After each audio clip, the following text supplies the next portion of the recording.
Well, good afternoon. Thanks everybody for being here today.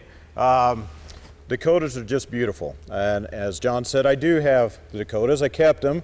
I love this area. I go hunting up in North Dakota. I'm trying to work out some locations around here, maybe do some hunting also, but Nebraska and Wyoming, I did have those states, the 9 states I used to cover, but I have a counterpart down in Denver, and he said, you know, I can travel there in about an hour or two, Gary, and it takes you all day by flight to get to those areas, so why don't we just do some trading here? So we did, but I still have Alaska, so I'm still traveling clear out to Alaska, and unfortunately I couldn't get Hawaii. I tried Hawaii, they just wouldn't give it to me.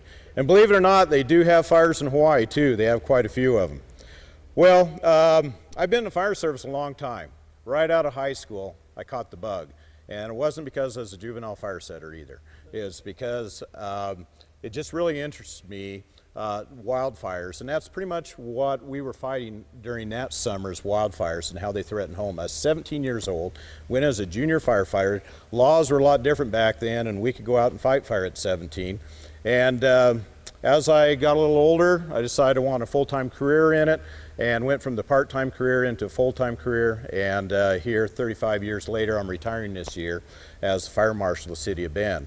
And a lot of people say, well, what drives a passion? How do you change people's behaviors and attitudes about protecting their homes from wildfire? I said, really, you know, it depends on their values. It depends if they want to be a good steward of their property, because really we're only temporary stewards on this earth anyway, right? And so we have to manage it the best way we can while we're here. And I think as long as we have the information, we're not really victims of fire. If we have that information, I really don't feel we're victims. What drove the passion for me was going out on some of these fires where they consumed 18, 19, 20 homes. And these homeowners, we took them out by the bus loads back out into their communities. And what they found was smoking foundations. It looked like a war zone. And those people, as we dropped them off at their addresses, the ones that had smoking foundations, they broke down in tears. They're down on their hands and knees, and we're trying to give them comfort. And then there are the homes right beside them. They thought it was a miracle. Why is my home still standing and my neighbor's home is down to the ground? And they came up to us and hugging us and said, such a good job as firefighters. And so it's a lot of mixed emotions, but that's what really drove the passion for me. We have to do more. We have to get this information out to the public and get them to change their behaviors and what they do, because that really wasn't a miracle home. They did things around their home that kept it from burning. They did simple things. It's usually something you can do in a weekend. That's it. And also firefighters, when they're driving down the road, and let's say we have maybe initial attack, any fire department's probably only going to have 4 or 5 units go out on initial attack when the fire first comes in. But yet they have 200, maybe 250 homes to protect. They have to hopscotch around and decide which homes they're going to protect until the other resources start coming in. And that could be hours later. That fire could already be through that neighborhood by the time those other resources arrive from other cities. So they have to pick and choose. It's kind of like a paramedic. When 2 paramedics go out on an ambulance and there's a bus accident, and they have 30 patients inside. Those paramedics have to choose right away which ones that they can treat, which ones they can make a difference to, get them to the hospital, and the ones that are so serious, they have to just go right past them. That's called triage. And that's what our firefighters are doing today. We just simply don't have enough resources to protect every home, so they're going to pick and choose which homes that they know that they can save. Where's a safe spot for their firefighters to pull in, park their equipment, deploy their hose lines, in case that fire is so big and it whips right over the top of them, they can go inside that home and shelter in place, wait for that fire to pass through, go back out, put out the hot spots, move on to the next home. And what you do as a homeowner can make a difference, whether or not they're going to stop at your house, number one, and number two, if they do stop at the house, that they can save your home or just do a few things around your home, put out a couple spot fires and move on to your neighbor's home. You can do that in a weekend for the most part, but we're going to show you some things today, and it's an introduction, and that's all I'll say, because we at National Fire Protection Association, which developed the Firewise program, we have a lot of different training programs, and we have 2-day training programs for firefighters and professionals. We have a 1-day training program for them. And then we have this introductory for homeowners. And so the homeowners can kind of see what they can do around their home to make a difference. So we live on this planet. Fire's been around for a long time, as we know. And often we say, well, fire's bad fire. Smoky Bear. A lot of people attack Smoky Bear for being bad fire. Well, not necessarily is fire always bad. Fire can be good. And as a part of this planet for thousands, millions of years, long before we came along, and it did some wonderful things. And then when humans got involved about 80 to 100 years ago and started saying, hey, you know, this fire can be bad, we're going to start extinguishing all fires, that's when we started creating a problem for our natural resources, especially when those resources, that was a part of the landscape.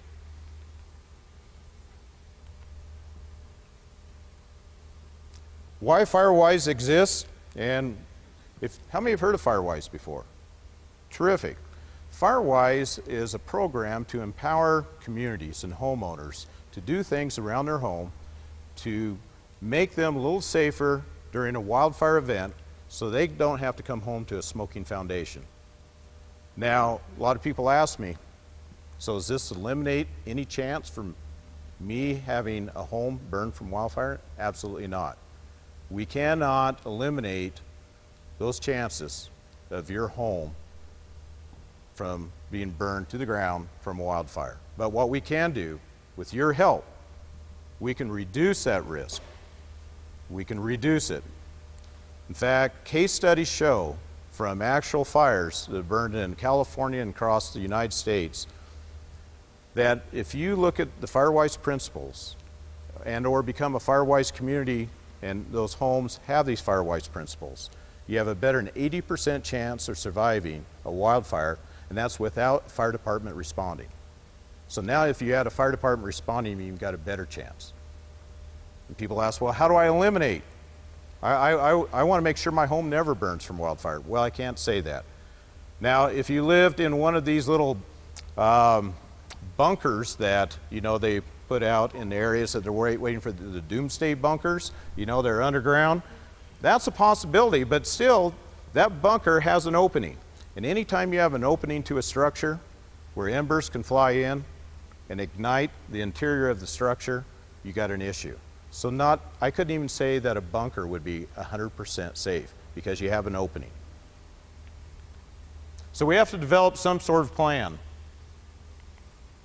What a homeowner should know, what type of strategy can we have this summer before wildfire strikes? We need to be part of the solution and not so much part of the problem. I don't think we want government, big brother government, coming in and telling us what to do on our property. I think that's why we live out here in these wonderful areas that many of the people in urban areas would love to vacation or love to live themselves, and they can't. But it's really important that the homeowner take some responsibility in that. Because as a fire marshal for so many years, I didn't have any authority to go out on personal property and tell them what to do. And you know what? I didn't want to do that because I wouldn't want government coming in on my property to tell me what to do either. So that tells me I have some personal responsibility to do the right thing, because what I do on my property can also affect my neighbors. So we have to have some communication between government agencies and also with our neighbors.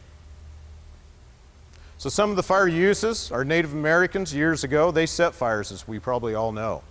And they set fires to allow that fire to burn underneath the trees, take out a lot of the brush, the grass would come back greener. And why? Because we're putting better nutrients back in the ground from that fire. What came in?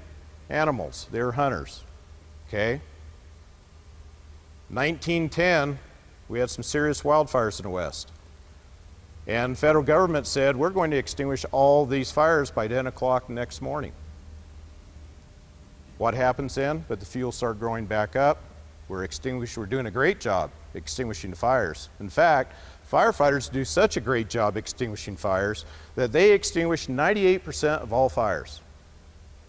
Out of all of the tens of thousands of fires that happen every year, they extinguish, of these wildfires, 98%. 2% of those fires are getting away. And those are the catastrophic fires that there's not a fire department in the United States can extinguish those fires. It's like the ones burning in Colorado right now, New Mexico. These fires are getting hotter, they're getting bigger, and they're more expensive. We used to have 21 air tankers in the air. This year we're down to 9. We're hoping to get 3 more. That's for the entire United States. So when those things are flying, when they're flying, because a lot of these times the windy conditions are tied to the ground. And the reason they're tied is because they like to fly. When the air is blowing, they like to fly. But you know what? It's too hazardous up there, so they put them on the ground. We don't have that protection anyway. But the homes that are surviving, the miracle homes, are the ones where the homeowners took action. So a good fire, it helps maintain healthy habitats, puts those nutrients back in the soil, as we know. I noticed that I was here in South Dakota about a month ago, and I saw this patch up on the hill that the fire department personnel was showing me where the fire had burned. Already it had turned green. So it tells me that fire is doing some great things. So it helps clear out some of that dead vegetation on the forest floor also, okay? Because after a winter, you know, when you get your snow, it's going to push it all down. Now last year I understand we didn't have a lot of snow here, so you probably have a lot of dead stuff still standing that's mixed in with the green. A lot of people say, well, how's this fire burn? It looks, you know, the media that come out of these fires, and they say, it's green, it shouldn't be burning.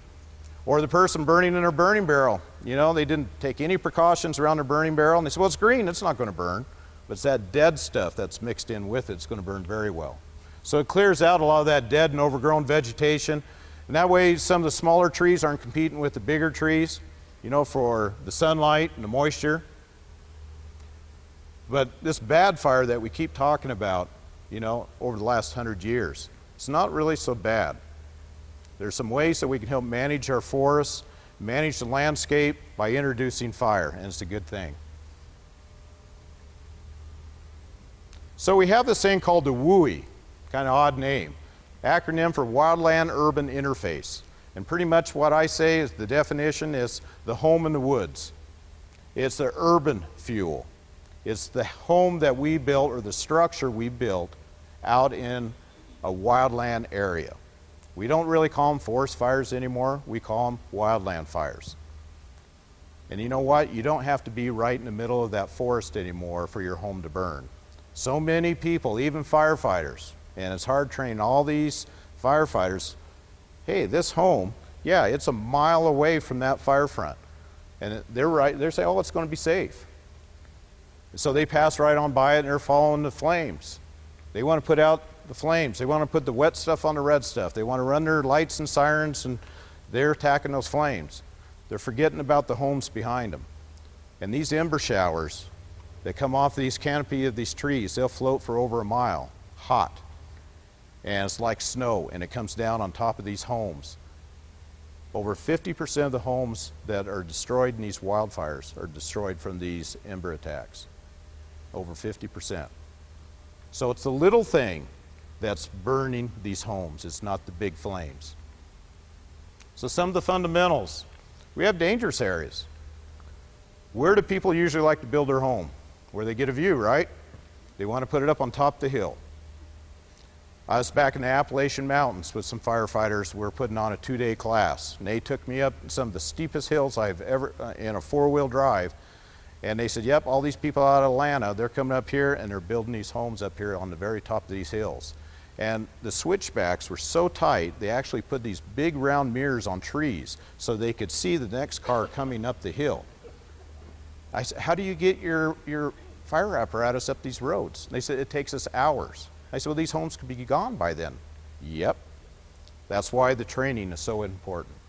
So in chimney areas, on slopes, those fires are going to travel 3 times the speed at a minimum, because the flame lengths are longer, because the fuels are closer to the ground, and when that flame length spreads out, it's hitting more fuel easy, where if it's flat, it's straight up, and it doesn't communicate as fast. So up on a hill, that fire is going to spread quickly and more intensely. Saddles, again, Some areas and saddles, you'll get some backing fires, but the chimney areas and top of slopes, those are really a place you got to be worried about too. So it's the little things that we got to be worried about. So take note of this. Imagine this is your home. Now, I could have brought in a lot of pictures of a lot of different homes, but when I travel from coast to coast, people say, well, that isn't my home. I have vinyl siding in Florida, and you go out on the West Coast, no one uses vinyl siding.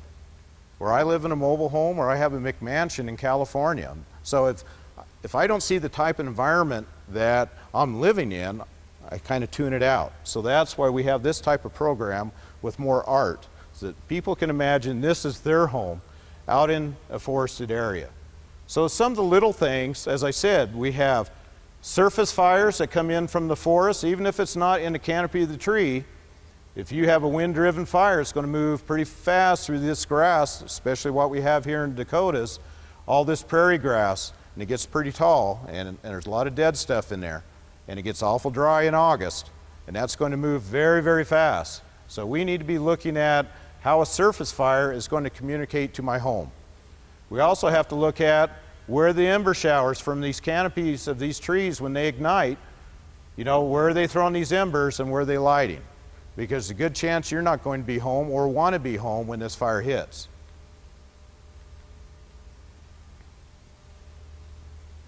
So we're looking at vents and screens. You think, well, if I got an attic and I got some vents up there, how's an ember going to get in there? Well, we've done a lot of tests, and we're finding that even a 1/4 inch screen on your vent inside your attic, 1/4 inch, and you're thinking these embers, they can be pretty big and they can be pretty small.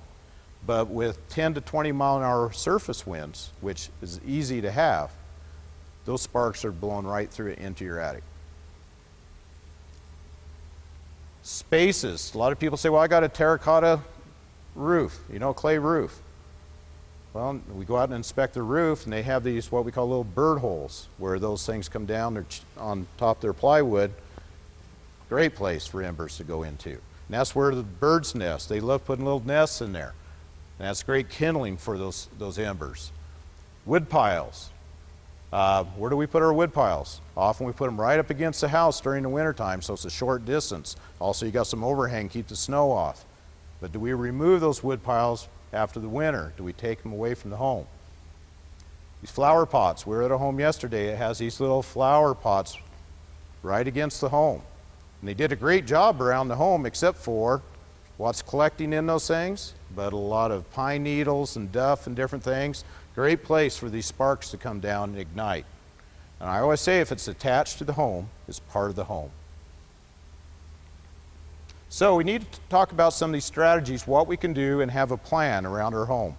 We need to think about what are we going to do this weekend in case we have a fire. What can we do before that fire strikes? And that's the time to plan, is before that fire strikes. We need to be thinking about zones. I can't expect you to go out this weekend and do everything.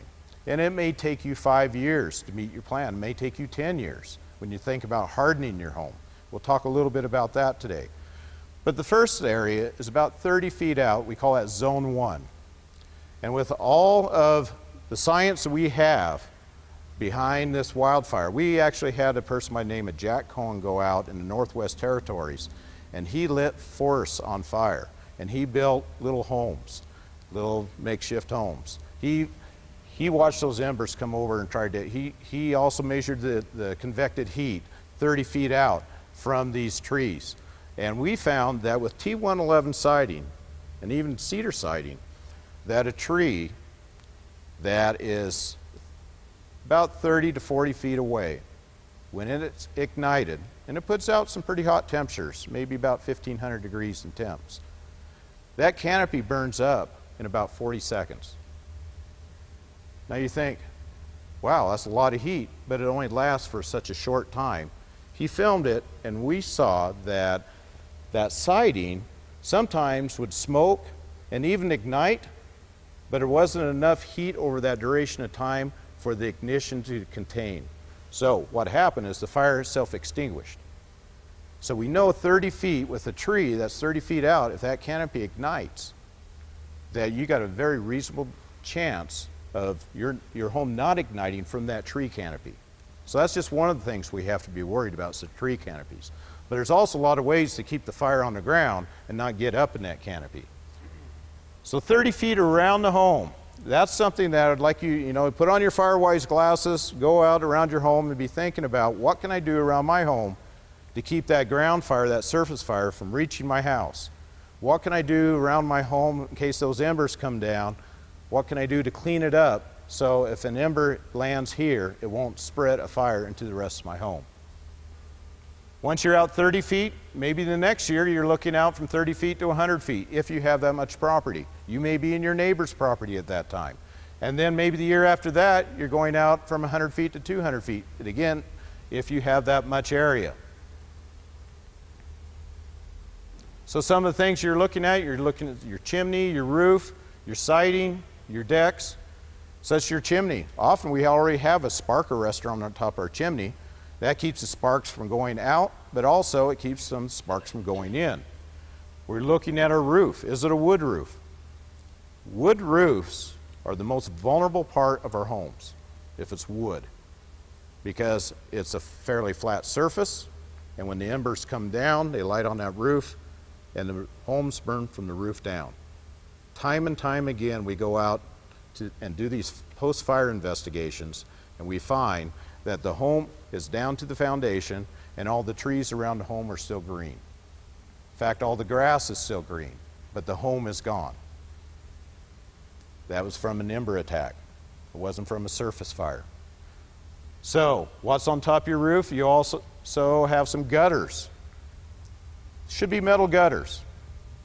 If they're plastic, just make sure they're very clean, because what collects in these gutters but debris?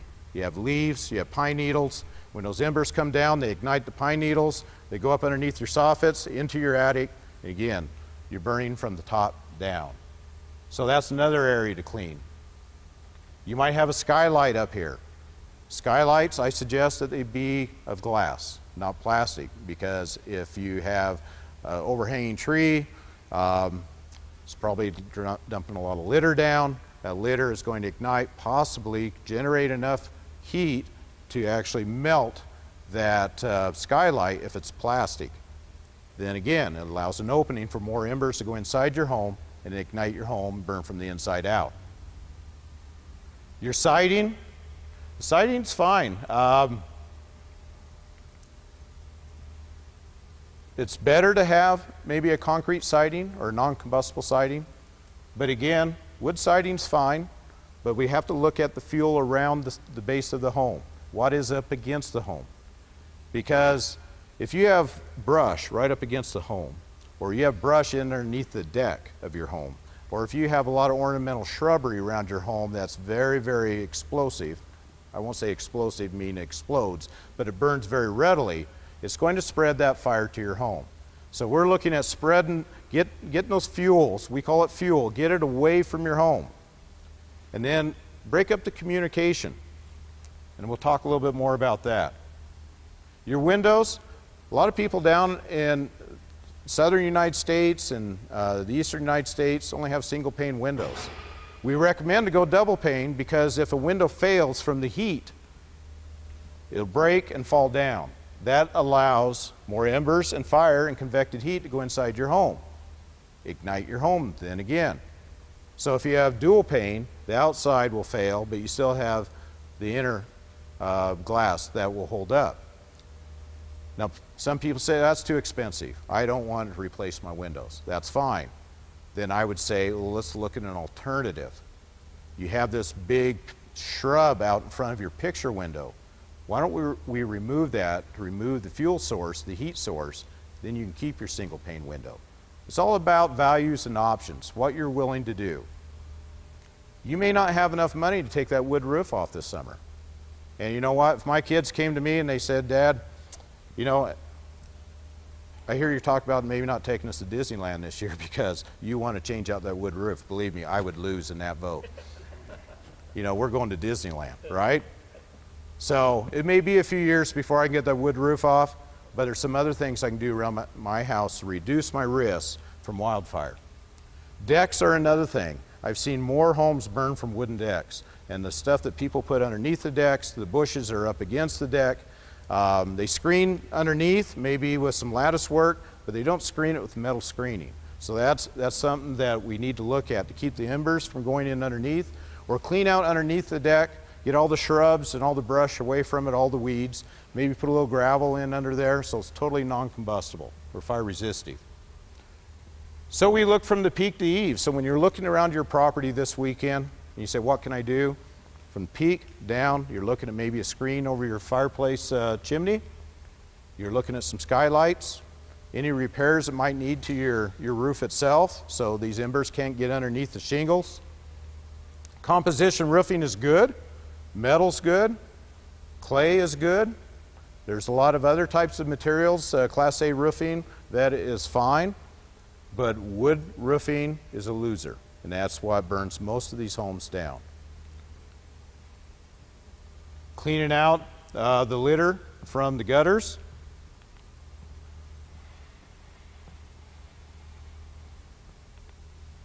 Then we look from the gutter down the wall. You can see here they have some ornamental bushes around the home. You know, again, if you don't want to remove it, it's all about reducing your risk. I prefer that you have 18 inches to 36 inches of either bare dirt or gravel or pea gravel, something like that around your entire home. And then you start with your maybe bark chips or some of your fire resistive plants. You can go to your fire department or your extension service and they'll talk about fire resistive plants that grows in this area. You can go to firewise.org. Right here, you can get all this information for free, any videotape you want, any brochure that we have out here and more from the firewise.org website. And they usually get it to you in less than 2 weeks. Even the shipping is free. You won't find another free program like this out there. So windows, that's another area as we discussed. Decks, can they be wood? Sure they can. But again, we're looking at breaking up that communication from the fuels to your deck. Your fences, if they're attached to the home, that's part of the home. So if you have a wood fence that goes out into the brush and that brush catches fire, it's going to move that fire to your fence.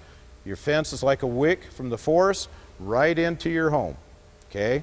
So I'm not saying to remove your entire wooden fence. I'm talking about breaking up the communication of that wood.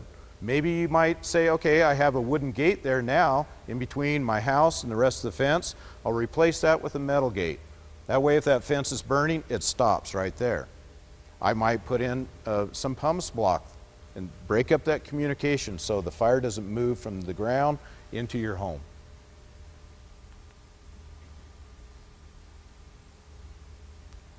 We talked about the double pane windows, some of the ornamental plants and shrubs around the home. Then again, fire resistive is the best type, but try to get them out. If they're going to be in the 30-foot area, space them out and clean out from underneath them. I don't know if you've looked at your shrubs, but if you go out there after the winter and the wind's been blowing, when I look at mine, I pull up those branches and it's all dead debris from the last year under there. I find gum wrappers and cigar wrappers and everything blue from the neighbor's yard, that's where it collected, right? So it's time to prune that stuff up, clean it out. Bark chips, again, bark chips, they don't put a lot of flame length out, but you know, that smoldering fire from those embers just love bark chips and pine needles. And they use, when we're back in the Appalachians, they don't use bark chips, they use what they call pine mulch or pine straw. And here we went to these homes and they had 4 inches of pine needles stacked around their home. And that's what they use for landscaping. And I said, well, that's terrible. But then again, I think what we use out here, we're using a lot of bark chips, you know. It's readily available. What I suggest, you either keep it very wet or you move it out that 18 inches to 3 feet away from the home, okay, so it doesn't spread to your home. So went through a lot of that. We got to remember that if it's attached to the home, it's part of the home, but we're only looking at the 30 feet around the home. This is an area that a lot of fires, I've been on a fire when it was a 1/4 acre fire, took out 2 homes completely. We had one person trapped inside, went underneath the deck like this, started 8 other homes on fire from ember shower. So when we got there, a 5-minute response on a paved road with fire hydrants and everything, we had 2 homes fully involved, and we had 8 other homes burning from the top down from these embers. So again, even with the quickest response from the fire department, you could have chaos and a lot of destruction. So we need to screen that with some good metal screening and clean out underneath the deck and keep it clean. A lot of this is just maintenance. It's just maintenance. So we want to manage that vegetation from the 30 feet out to 100 feet. Again, you can have trees. We're not looking for a moonscape here. We're looking at pruning up the lower hanging limbs up 6 to 10 feet. Okay, we call those ladder fuels, because if we have a surface fire, those limbs are going to catch fire, and they're going to move that fire into the canopy of the tree. And once that canopy of that tree is burning, it's burning hot and it's throwing out embers. And when it's throwing out embers, it's going to land on your home. A lot of people say, well, I have this tree I planted, or my grandfather planted, it's right up against the house. You're saying I got to cut that? No, I'm not saying you have to cut that. I'm saying prune up the lower hanging limbs. If you want to reduce your risk even more, you can remove it. If you want to keep it, I'm okay with that. I really am. It's about reducing risk, because you can't eliminate all the risk. It's about cleaning the gutters. It's about pruning the limbs. It's about breaking up the communication of ground fuels. Get that lumber, those lumber piles and your wood piles away from the home. I still have people say, no, I'm leaving that wood pile right up against the home. And I tell you, when firefighters move through, and I've been one of them, you know, that guy that stacks 5 cords of wood up against the home, how long did it take him to chop that and put it up there? Quite a while. Can you imagine 2 to 3 firefighters, while other homes are burning, we're chucking this wood away from the home, while other homes are being destroyed by wildfire. So they may just drive right past it because they say, you know, there's fire in that wood pile right now, we don't have time. They're going to drive right past. Another thing you can do with wood piles, if you have to keep them up against the home, tarp them. Get a nice canvas tarp, tarp it so those embers won't get inside those wood piles. Propane tanks, there's a lot of codes out there that tell you can have the smaller propane tanks up against the home. That's fine. Just keep it clean around it. Keep the brush, keep the grass and everything. You know, if it's green grass, it's fine. If it's mowed, keep the dead grass, anything will burn out 10 feet from those propane tanks. Otherwise, keep them outside the 30-foot zone, especially the larger tanks. There you can see they have some pumice block there to keep the communication of fire away from their home. They got their wood piles and gasoline tanks away. Now, if you live in a subdivision, that's another concern, because now your 30 feet may go over to the neighbor's house. We say, well, I can't go over my neighbor's property and take care of it. So that's where Firewise communities really come into play. It's about neighbors talking with neighbors, saying, you know, we're having this community meeting, and we're trying to start this Firewise program in our community, because the fire department's been out here and they told us. They said, you know, I can do whatever I can on my property, but whatever I do on my property will affect your property, and whatever you do, it's going to affect mine. And they said, well, I'll be home in case there's a wildfire, and I'll be out there with the hose, and I'll make sure I put all the fires out. Well, I guarantee you that isn't always going to happen, because we all take vacations, and we all take vacations, seems like when there's wildfire season during the summer. So not all the time the neighbor's going to be home, and if they got wood piles that could communicate enough radiant heat or convected heat over to your home, what they do on their property is going to affect you. So Firewise communities gets everybody talking. Maybe about a neighborhood watch program, or it might be about an elderly person that has, you know, all their family's gone and there's an evacuation. Who's taking care of them? So it gets everybody talking, and that's something we've probably lost in a lot of our communities today, that people are talking to their neighbors. And that's something I've really found in Firewise communities. People are getting to know each other, they're having some barbecues, and they're talking to their neighbors. So they have a plan in their community. How are they going to make their community a natural fire break? Addressing is also important. Doesn't matter if it's fire, it might be a medical emergency, it might be the UPS driver or FedEx. They need to find you. If they can't find you, they can't help you, they can't deliver the packages. So have a good address sign. Have good access to your home. If you have too steep access, or like the place I told you over there in the Appalachian Mountains, they're not going to be very fast getting there. Fire doubles in size every 30 seconds inside a home.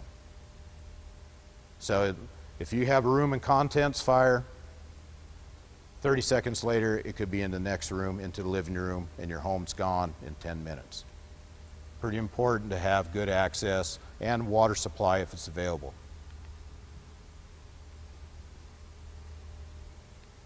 Have that community plan, be a Firewise community, be part of the solution. It's your responsibility, and it's our responsibility. It's the firefighters' responsibility. It's the insurance company's responsibility. It's the federal government's responsibility. It's everybody's responsibility to take part in this.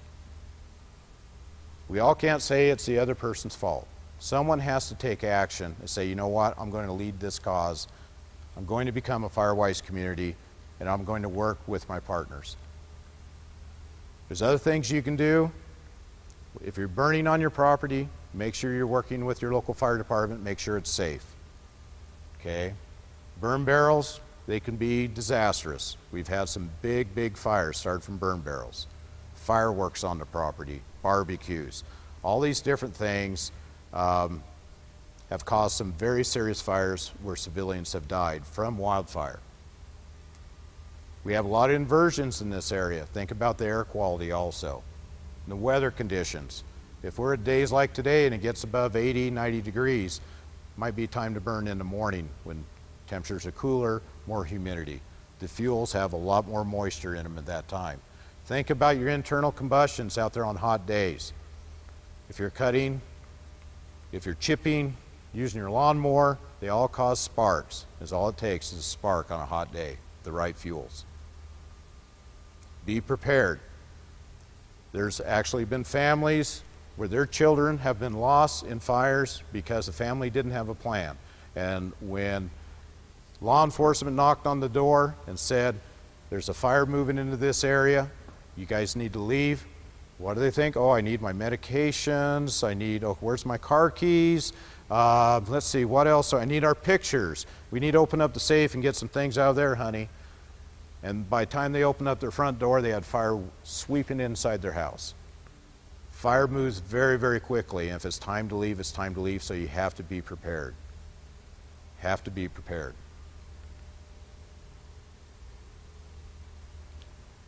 Some of the things also before leaving the home and when you're asked to be evacuated, know which valuables you're taking.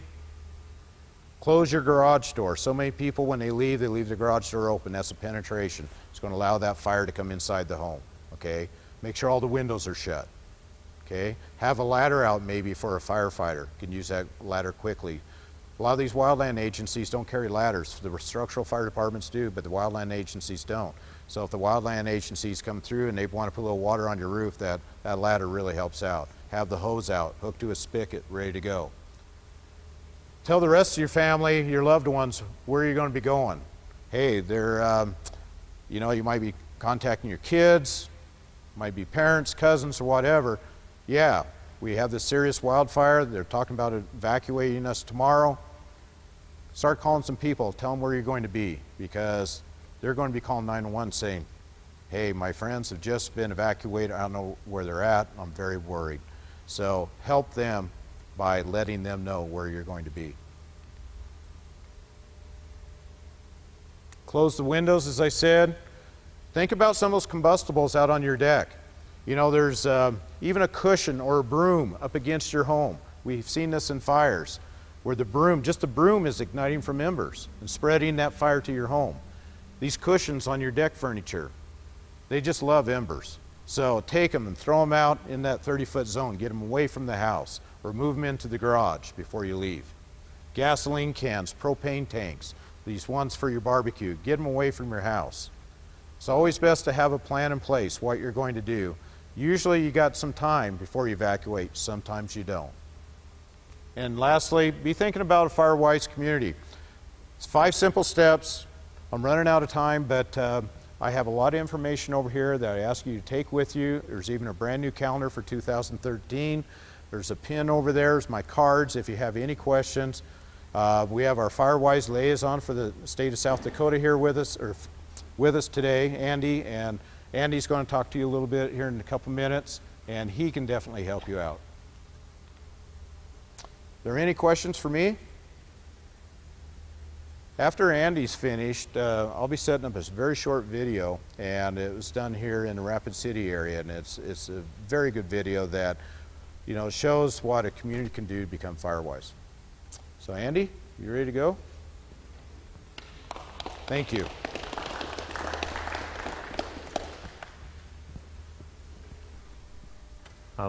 As Gary introduced earlier, my name is Andy Tate. I work for South Dakota Division of Wildland Fire Suppression. I'm also the state Firewise liaison. So if you have a question about Firewise or you want to become a Firewise community, you can go through me. And if I don't have the appropriate answer, I'll go through Gary. If he doesn't have it, he'll go to NFPA, the official Firewise people up there, and see if we can come up with something. Within the Black Hills, we have a few different programs. I've got our thinning programs available with the landowner sheet over on the table here, and encourage you all to pick one up. It's got, I think it has 7 different programs on it actually, and the top 2 are the ones that fall under the Division of Wildland Fire Suppression. We've got the Fire Hazard and Fuels Reduction Program, and what that is, that's our standard 50% cost share program. That's for everything that's outside of one of our targeted hazard reduction areas. And the way that works is you apply to the program, I'll come out and inspect the property to make sure you qualify to do, because everything is in fairly bad shape. Really the only thing that doesn't qualify, select tree removal. We don't allow removal of bug trees underneath that program. We generally don't clean up slash after a contractor. There's kind of things like that that really don't promote the objectives of the program. The other one we have is our non-adjacent fuels program, where we pay 100% of the cost, and that's in very select areas. We've got probably 6 areas throughout the hills right now. And the way those work is we target an area based on a federally designated community at risk. We apply for a grant. It's a competitive grant process, so there's no guarantee we'll have the money. But if it is awarded, we get hand crews in to do the work at no charge to the landowner. And really the only way to find out if you're in one of those areas, you receive a letter in the mail from us if we choose your area. It's kind of based on fire departments. We work closely with the VFDs to prioritize the areas. They are tied to the communities at risk, but that's not the only requirement. We do base it on, I don't want to say values at risk, but greatest impact. If we've got 3 or 4 homes we can protect versus 100, we're going to target the 100 homes so we can get the most good through the program. Meade and Lawrence County have programs as well. Resource Conservation and Forestry has other programs for different forest management aspects as well. The project we're going to go out and look at today is up behind the 1880 train. If you've driven through the city of Hill City before, you've probably seen it if you've looked up the hillside. It's kind of hard to see from this side. It looks a little thicker than it probably, I guess, what we'd consider typical fire break would be, but that's because it's around homes. It does still meet our requirements, and then on the back side of that we thinned it really aggressively, and that's the one we'll go up and take a look at, and that really meets the requirements of our program.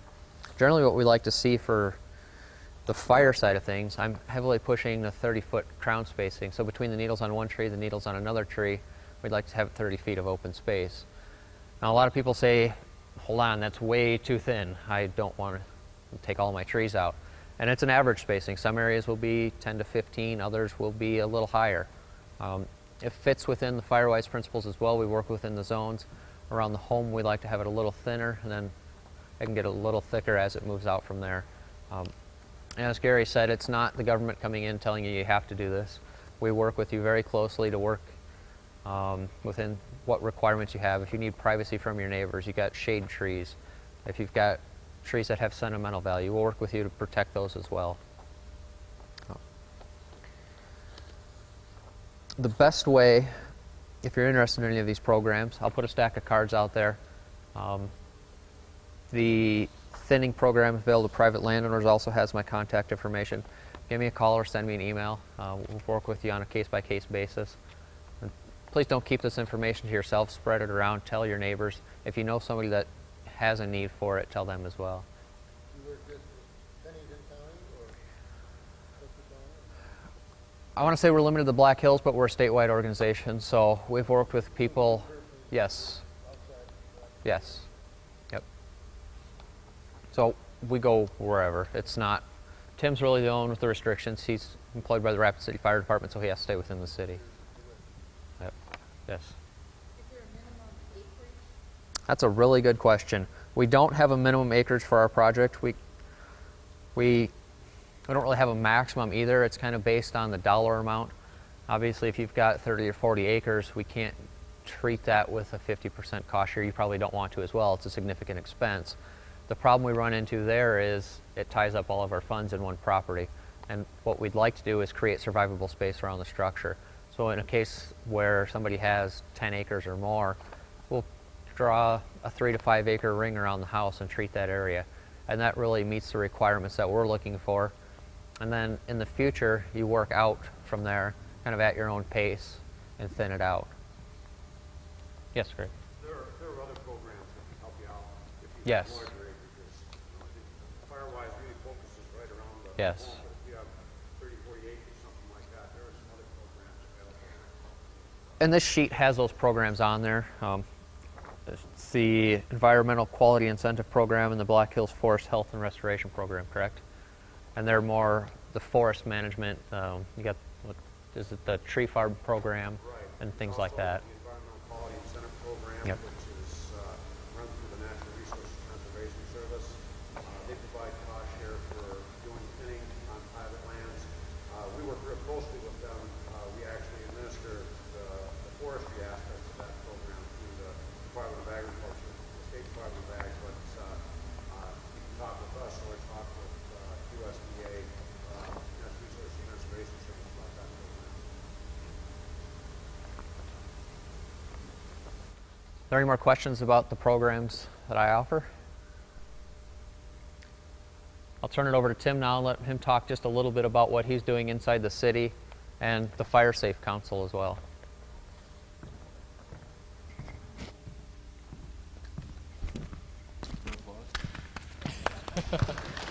Oh, way to go, Tim. Are we on? Okay.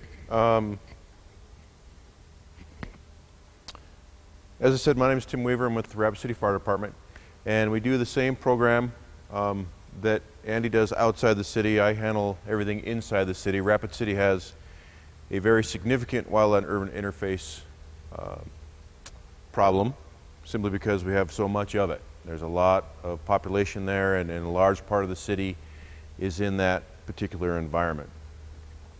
So one of the ways that we always try and find ways to help deal with that issue, and these programs are all part of that too. And the video you're about to see was produced in conjunction with the state and the city and the Fire Safe Council. And that video, it's about 6 minutes long. It's got a lot of good information in it, and it's really a good tool to use to introduce people to this process and the concept of fire-resistant landscape or fire-adapted communities. And you may receive that video sometime in the future in the mail or at another program. This council is going to distribute those videos at various programs throughout the year. Might be at the home show, it might be at different programs you might see throughout your communities. And we sometimes use those for mass mailings as well. So if you do see it, latch onto it. And if you have a friend of yours that hasn't seen it yet, maybe let them see that. It's also available on YouTube. If you search Black Hills Firewise, you'll find that too. And I just want to say that, you know, the Great Plains Fire Council does exist. Andy's part of that, so is the city, so are many people. And that Fire Safe Council isn't really primarily made up of just firefighters and people in emergency service. Citizens can also be part of that Fire Safe Council, and you'll have a voice in this issue in the Black Hills region. The whole Black Hills region obviously is at real threat from wildfire, and there's a lot of urban interface in this area, not just Rapid City or Hill City. So with that, I'll let you watch this and look for it in the near future.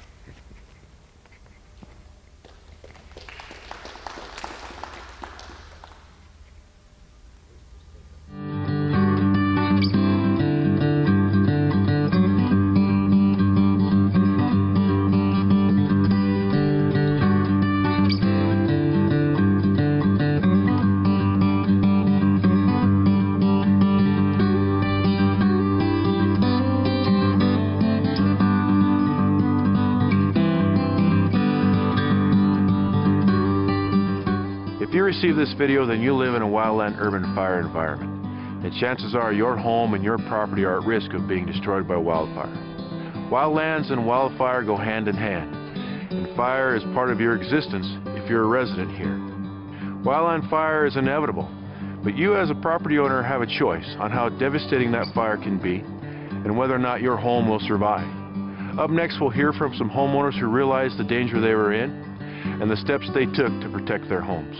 And we'll also hear from one who was impacted by fire and how his life and his property has changed since that fire has passed.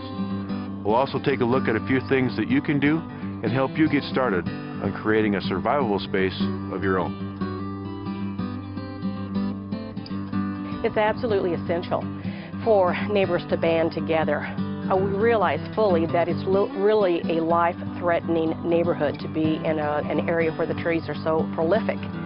After we thinned the trees, and we did it very responsibly thanks to the Fire Department Prevention Bureau, as well as Tim giving us direction in how to have them thinned properly. It's a bit shocking because they are thinner, and yet we are feeling much safer. When we see lightning storms coming our way, we live on the top of a hill with a view that's unobstructed. It's very frightening because knowing that lightning can very well strike the prairie grass that a lot of people have waist high, life-threatening situation for all of us. So I know fully well that it's important that we have thinned our trees.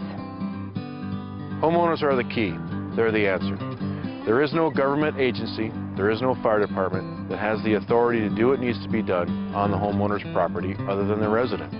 That's why the resident needs to take action to do what needs to be done to protect their home, and then band together with their neighbors and other residents to create a fire-adapted community.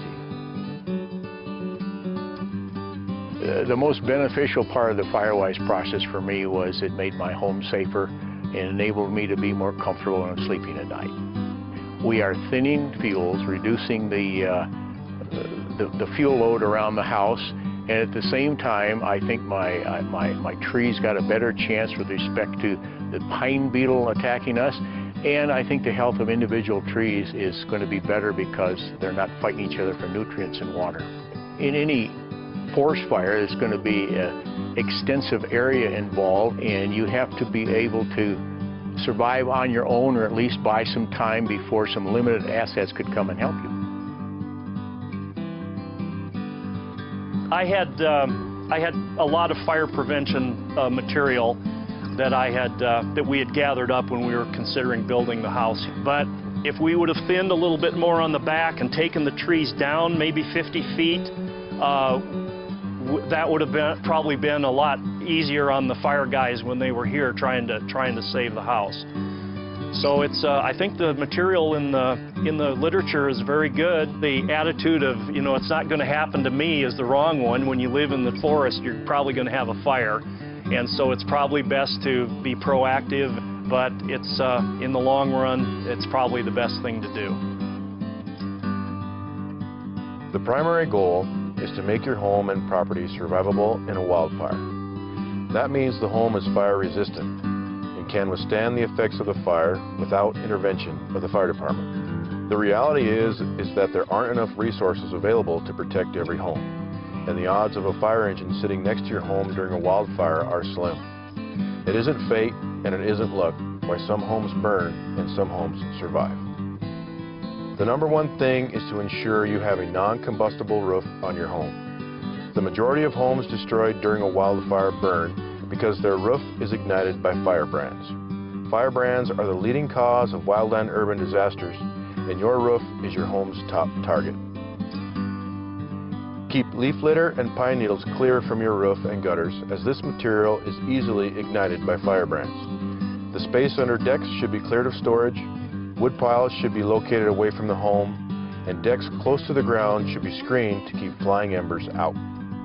Other things like non-combustible siding, aluminum soffit and fascia, dual pane windows, and ignition-resistant decking materials all contribute to making your home resistant during a fire. Choose low-growing, well-watered plants around your home, and give your home the separation distance it needs from the surrounding forest. Keep vegetation to a minimum in the first 50 feet from the home, and open the canopy on your property to keep the fire on the ground. Remember, when smoke is on the horizon, it's too late. You need to act now and prepare well in advance of the fire. Fire will be part of your personal landscape again in the future, so gaining the knowledge you need to help create a survivable space will help you live in a fire-adapted community. So visit the Great Plains Fire Safe Council website. There you'll find contact information for your local fire official and links to resources that will help you create a survivable space of your own.